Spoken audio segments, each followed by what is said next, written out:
let people in as they're filling in. 1 second, let me authorize that. So good morning. Thanks for being here. I'm Michelle Lindgren with Western Resources Title. Those of you guys who don't know me, I've been a title rep since I was 25 years old, so I've been doing this for a while.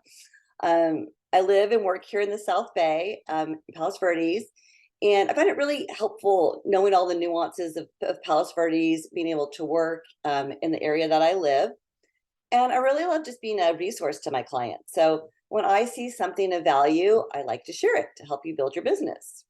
For instance, like this talk today, Ellie came and spoke at our company, and I really saw the value on how this could help realtors with their business. So I asked her if she could come and speak today. I also love helping people lead gen. So if you want to sit down and you want to put together a plan for 2024, I can share with you what I'm seeing working, contacting those next sellers, contacting those investors, having a lot of success with targeting people out of state. So if you're interested in doing any lead gen, please reach out to me. I'd love to meet with you for coffee or hop on Zoom. But in the meantime, let me share this resource today. First of all, Ellie did have a conflict today, so her associate, Israel, is going to step in for her and present her presentation. So thank you. And I'm going to give you just a quick bio on Israel. He is their recording specialist. His previous work included recording documents for title companies, and this allowed him to gain a wide array of knowledge involving real estate transactions, including, but not limited to, deeds of trust, affidavits. He also has his secured license, so he can submit any documents directly to the county for recording, which the public cannot do.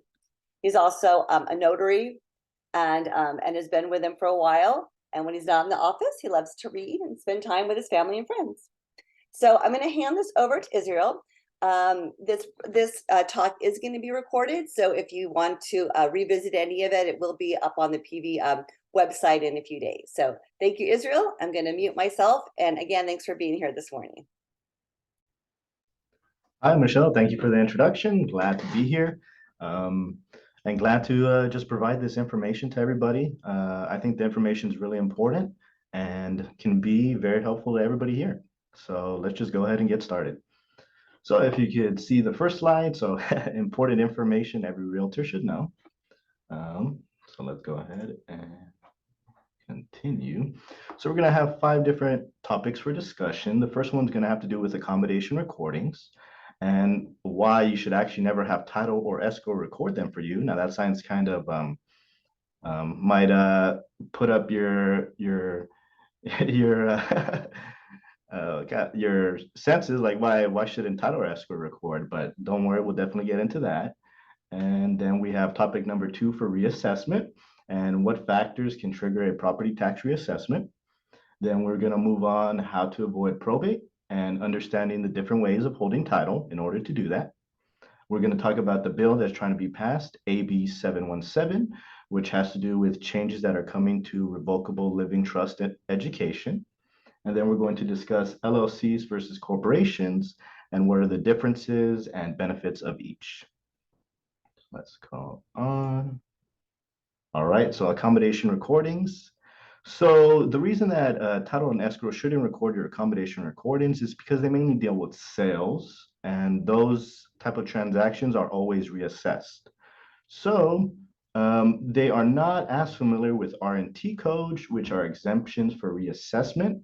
And that's one of our main wheelhouses, is making sure that the correct R&T codes are filled out on the document and the PCOR.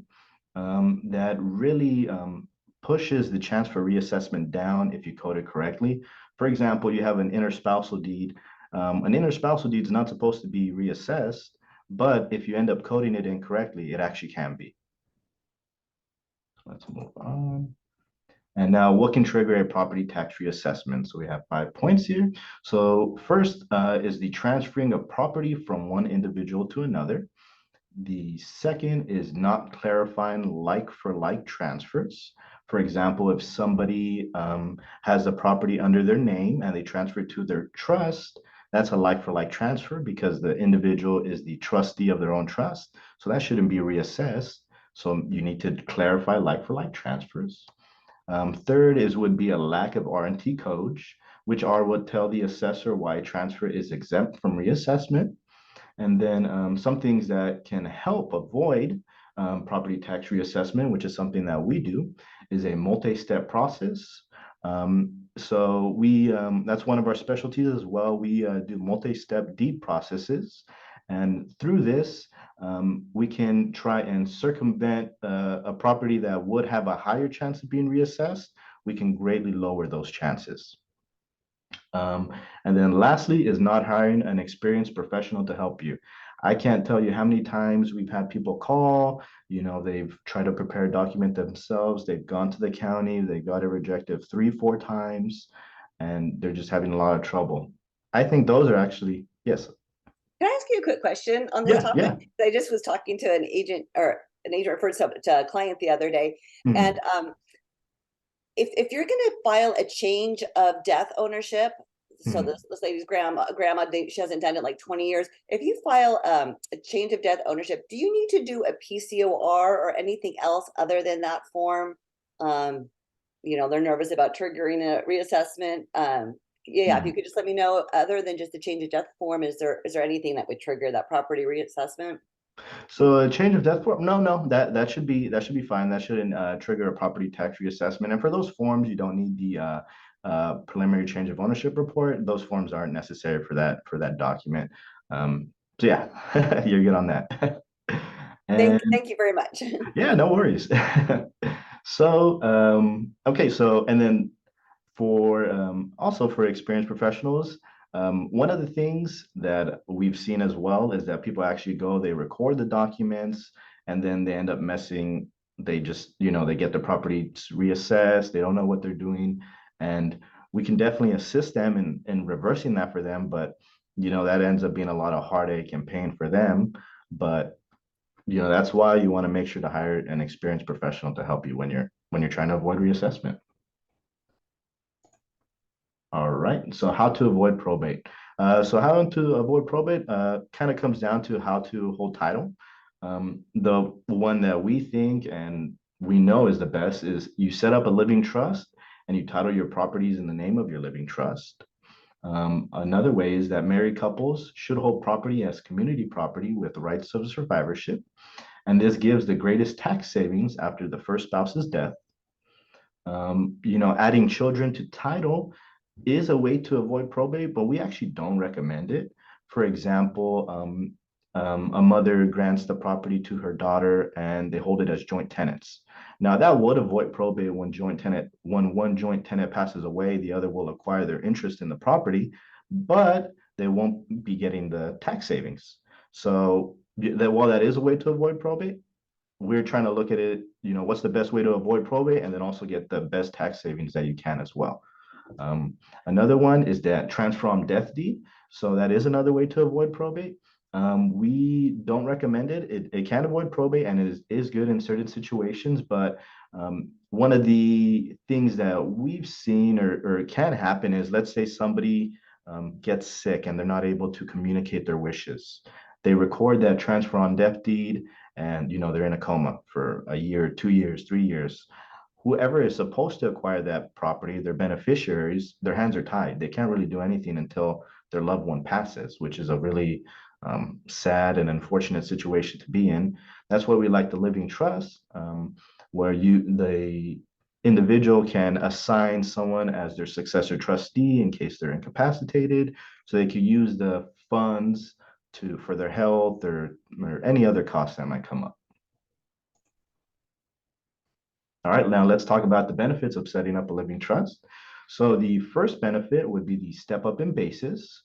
And a step up in basis means that your beneficiaries will receive a readjustment of the value of an appreciated asset for tax purposes upon inheritance. There's also the personal estate tax exemption, and the personal exemption allows a set dollar amount of property to pass tax-free no matter who inherits it. Then we have the marital deduction, and all property left to a surviving spouse passes free of estate tax. And the marital deduction is not allowed for property left to non-citizen spouses, but the personal estate tax exemption can be used for property left to a non-citizen spouse. We also have the charitable deduction. So all property left to a tax-exempt charity is also free of estate tax. And there are some special rules for married couples. So a surviving spouse gets a big tax break. If the deceased spouse didn't use up his or her individual exemption, the survivor can use what's left. So that gives the couple a total exemption of twice the individual exemption amount, which was 22.4 million when the law was passed in 2017, and it increases every year. So this can be split between them in any way that provides the greatest tax benefit, and definitely speak to your CPA on that to find out the best tax benefit. And all right, let's go on to the bill, AB 717, Revocable Living Trust Education. So some homeowners, particularly from low and moderate income communities, are unaware of the benefits of revocable living trusts for the transfer of real property to their heirs upon the death of the owner. And without a revocable living trust, households must then generally utilize the costly and time-intensive court probate process. So an expansion of educational opportunities that communicate the value of establishing a living trust will help prevent the loss of equity and result in money and time being allocated instead to the probate process. And AB 717 will facilitate the development of state information resources that explain the value of establishing a living trust. And the California Association of Realtors is actually backing this bill. So, everybody here is smart, and you don't need a bill to let you know that this is important. So definitely make sure to, whether this bill is here or not, that the importance of setting up a revocable living trust. So, definitely let your clients know, and definitely if they're from low and moderate income communities, let them know as well. This is just information that's not available to them, unfortunately.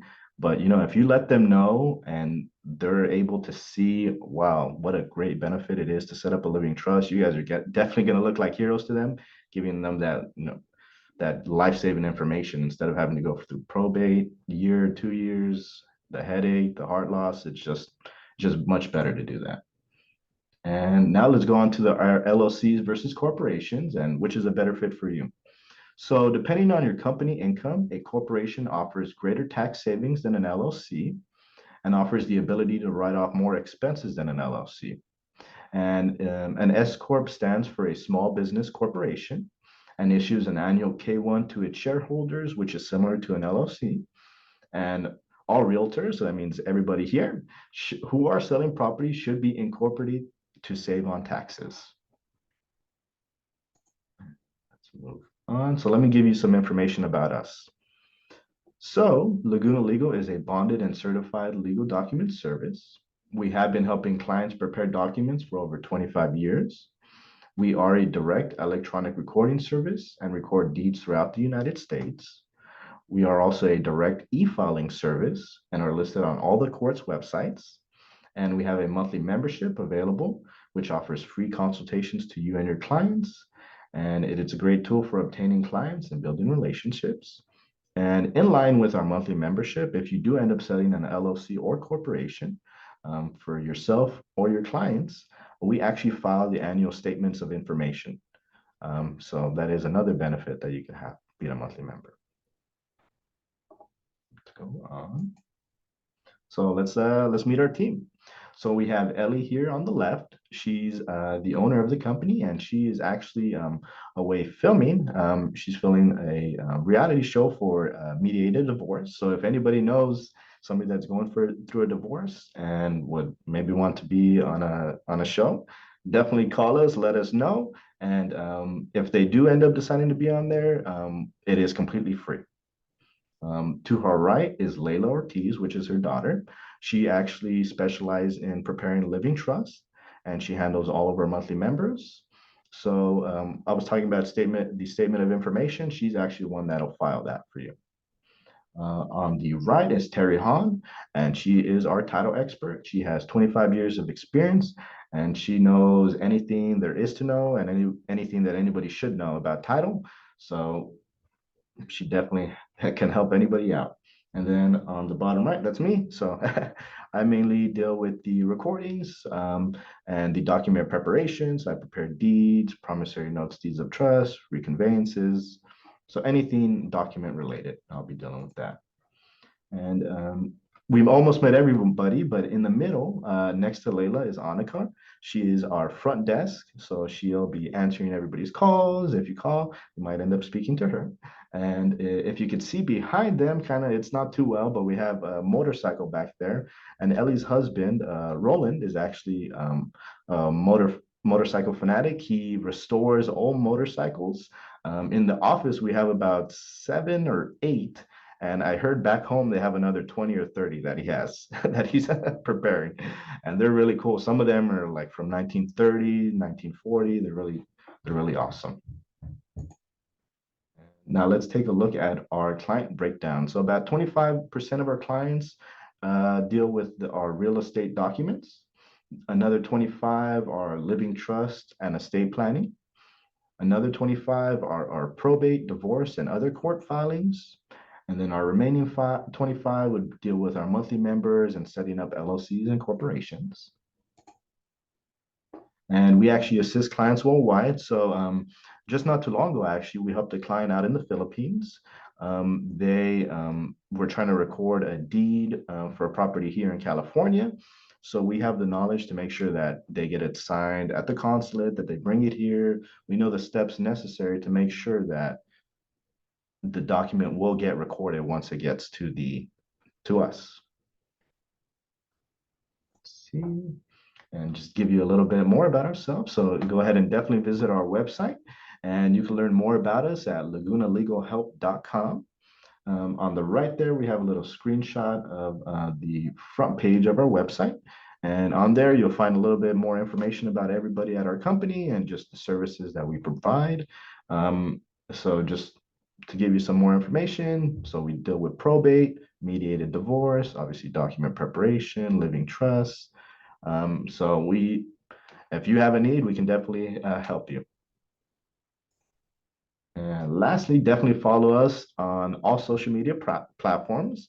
Our handle is at Laguna Legal Help, and we're on all the platforms listed below. And if you would like, you could actually scan the QR code to give us a follow.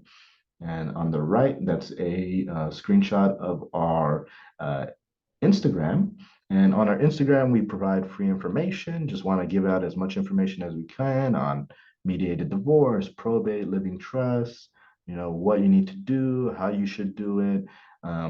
And we also annually give out a free living trust.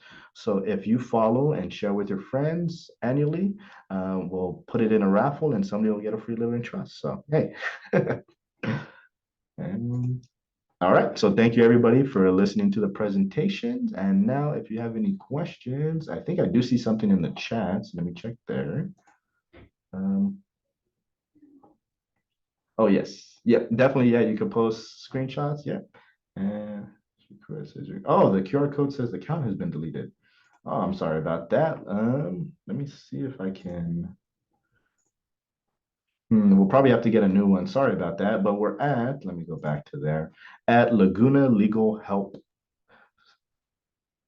I would just suggest that you guys just put this in your phone or in your email, because I probably about once a month get a call from a realtor saying, oh, someone wants to put someone in title and it's outside of a transaction. It's not during a sale.